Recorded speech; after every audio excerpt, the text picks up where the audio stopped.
Integration, indefinite integration by substitution method हम लोग कर रहे हैं। जब भी सब्स्टिट्यूशन मेथड आप लगाएंगे, मैं हर वीडियो में बता रहा हूँ, एक पार्ट को टी मानेंगे, फिर डी को डीएक्स में कन्वर्ट करेंगे या डीएक्स डी में होगा, एक ही बात है। और किस पार्ट को मानेंगे? नॉर्मली उस पार्ट को मानेंगे जिसको डिफरेंशिएट करने से उसके साथ डीएक्स आ जाए। तो रफली आप ये समझ लीजिए मोटा मोटी कि जो कॉम्प्लिकेटेड पार्ट होगा उसको मानिएगा, तो डिफरेंशिएट कीजिएगा तो सिंपलर होके डीएक्स के साथ आ जाएगा। जैसे इसमें ये सवाल है क्वेश्चन नंबर 16, ये आई मान लेंगे हम लोग e⁻²x+3 dx। तो इसमें आप पूरे ई को भी मान सकते हैं और सिर्फ 2x+3 को भी मान सकते हैं। तो अगर हम लोग इसमें पुट कर दें 2x+3 = t, देन डिफरेंशिएटिंग क्या होगा? 2x का dx, 3 का 0 dt। इसमें से dx है, सेपरेट कर दीजिए, तो ये dx हो गया हाफ dt। तो यहाँ dx dt के टर्म में है या dt dx के टर्म में है? Anything we can state. अब फ्रॉम 1 i = e और पावर है 2x+3 जिसको हम लोगों ने सपोज कर दिया है t, तो यहाँ t दे दीजिए। फिर है dx है हाफ dt, तो यहाँ हाफ कर दीजिए। तो ये हो गया half et dt plus c, ये हाफ, और et का et ही होता है, et का डिफरेंशिएशन भी et होता है, इंटीग्रेशन भी et होता है।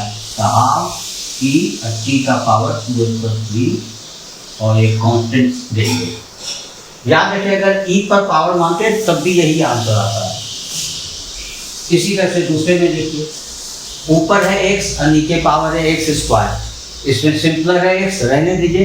जो थोड़ा कॉम्प्लिकेटेड लगता है सपोज कर लीजिए, तो पुट कर लेंगे x² को t और t डिफरेंशिएटिंग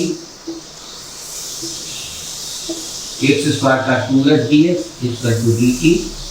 अब हमारे साथ dx के साथ x है, यहाँ से उसी को निकाल लीजिए, x dx, t हो गया हाफ dt। और ये कन्वर्जन हो गया dx का dt में या dt का dx में। फ्रॉम 1 i = x dx को हम लोग लिख सकते हैं हाफ dt, और नीचे e(x²) है तो ये हो जाएगा et, तो हाफ बाहर आ जाएगा और ये e ऊपर आ जाएगा। e पर पावर t, ये जब ऊपर जाएगा तो ये हो जाएगा e का पावर -t, ये हाफ e -t। फिर -t को डिफरेंशिएट करके डिवाइड कर दीजिए, -t को डिफरेंशिएट करके डिवाइड कर दीजिए और एक कांस्टेंट दे दीजिए c। फिर से देखिए x² को t माने हैं, डिफरेंशिएटिंग करेंगे तो ये हो जाएगा 2s dx, फिर हो जाएगा ये s dx half dt, value put कर दिए हैं, तो ये जाएगा -½ * 1/e⁻c और आप चाहें तो वैल्यू पुट करेंगे ही e⁻x² + c। अब क्वेश्चन नंबर 18, ये बहुत इजी है, सिर्फ देखने में इस तरह से लग रहा है। इसमें से tan इनवर्स को हम लोग अगर पुट कर दें तो डिफरेंशिएट करेंगे तो ये 1/1 + x² आ जाएगा। तो डिफरेंशिएटिंग करते हैं, अगर हम 1 + x² को पुट करते हैं t और डिफरेंशिएट करते हैं तो 2x आता, tan इनवर्स x नहीं आ पाता। तो डिफरेंशिएटिंग कर देंगे तो ये रहेगा 1/1 + x² dx = dt। From 1 i = तो इसको मैं अरेंज करके लिख रहा हूँ e⁻tan इनवर्स x इनटू कर दीजिए 1/1 + x² dx। तो ये हो जाएगा e tan इनवर्स x को t माने हैं तो t दे दीजिए, और 1/1 + x² dx dt है। तो आप देख रहे हैं सब्स्टिट्यूशन मेथड में जो x में था वो सारा का सारा t में आ जा रहा है। उसी तरह से अगर कहीं कुछ पहले से t में है तो हम उसको y या x कुछ भी मान लेंगे। तो ये हो गया et और एक कांस्टेंट देंगे c, तो ये e टी की value tan inverse x plus सी।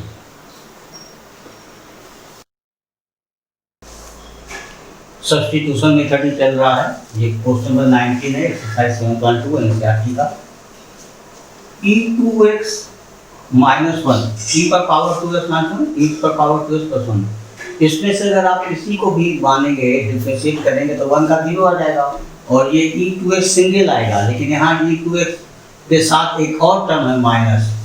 तो इस तरह के सवाल, सभी सवालों में आप कॉमन ले, इसको लिखिएगा ex इंटू ex और 1 को लिख दीजिए ex into e minus x. ex into e पर पावर माइनस एक्स, ये हो जाएगा e टू पावर 0 यानी 1, और नीचे हो जाएगा ex into ex plus ex e का पावर माइनस एक्स dx। और ऐसा क्यों किए? इसमें से हम कॉमन लेंगे तो ये हो जाएगा ex minus e minus x और नीचे फिर ex, तो ये जाएगा ex plus e minus x dx। और ex कैंसिल हो जाएगा, इधर आई चल ही रहा है, तो ये हो जाएगा e पर power x e to the power minus x e to the power plus x e to the power minus x dx। इसमें पुट करना है आपको।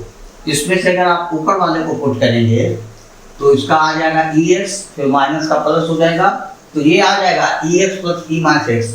लेकिन यहाँ ये डिनोमिनेटर में है और उसमें न्यूमरेटर में आ जाएगा, लेकिन अगर इसको हम लोग पुट कर लें तो उसका डिफरेंशिएशन न्यूमरेटर में ही आएगा और dx याद रखिए न्यूमरेटर के साथ है, तो हम लोग पुट कर देंगे ex plus e minus x को t कर देंगे और इसको अगर हम डिफरेंशिएटिंग कर दें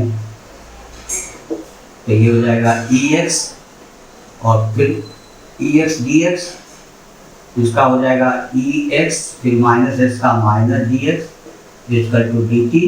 इसमें से अगर हम कॉमन ले लें तो ये जाएगा ex minus ex dx equal to dt, और इसमें पुट कर दें इक्वेशन 1 में तो ये सीधे आ जाएगा e to the power x minus e to the power minus x dx पूरा मिल के आ जाएगा dt, तो dt बाई t हो जाएगा और ये इसका इंटीग्रेशन ये हो जाएगा log t plus c।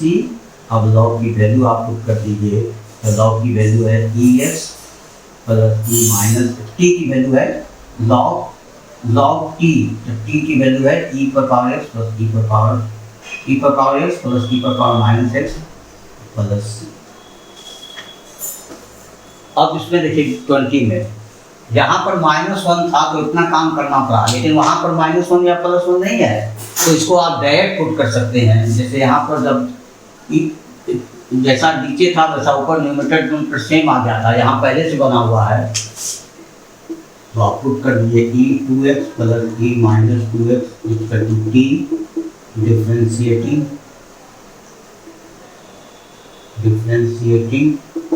e2x, फिर करेंगे 2x को तो 2dx e माइनस 2x, फिर इसको डिफरेंशिएट करेंगे तो ये हो जाएगा -2dx इक्वल टू dt। इसमें से कॉमन ले सकते हैं हम लोग e2x plus e minus 2x, तो कॉमन आ जाएगा 2dx इक्वल टू dt।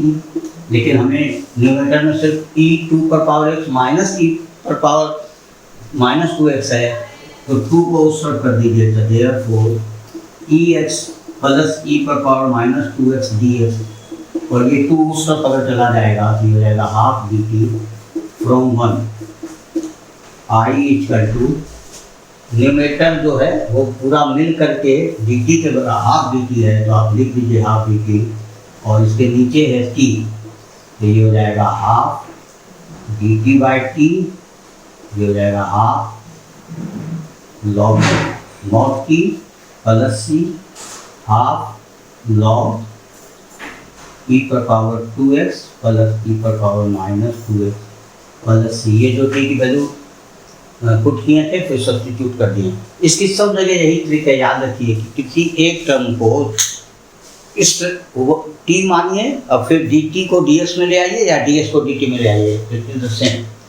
इसमें देखिए क्या करना है आपको, 2x माइनस 3 इसको अगर आप t मानेंगे डिफरेंशिएट करेंगे ds आ जाएगा। यहाँ ds खुद एक टर्म है, यानी 1 dx है, dx का मतलब हो गया 1 dx।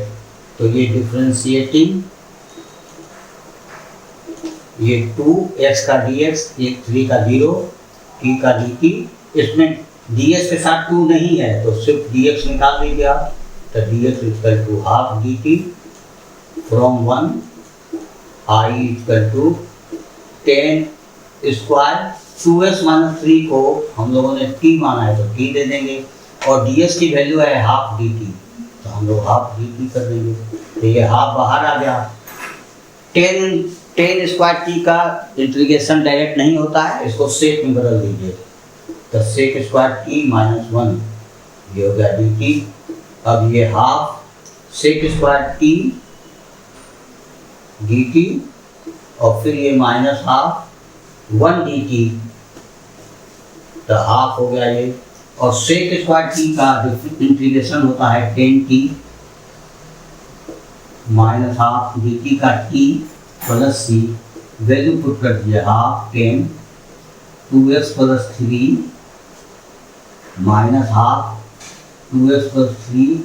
यह भी आंसर दे सकते हैं, इसको और सिंप्लीफाई भी करके लिख सकते हैं आप। हाफ 10 2x प्लस 3, हाफ और 2 मल्टीप्लाई हो जाएगा तो ये x हो जाएगा, और ये हो जाएगा -3/2 प्लस c। अब ये -3/2 भी कांस्टेंट है, c भी कांस्टेंट है, तो आप एक दूसरा कांस्टेंट लिख सकते हैं इसके बदले में, half 10 2x plus 3 minus x, और ये दोनों कांस्टेंट मिलके एक तीसरा कांस्टेंट बन गया।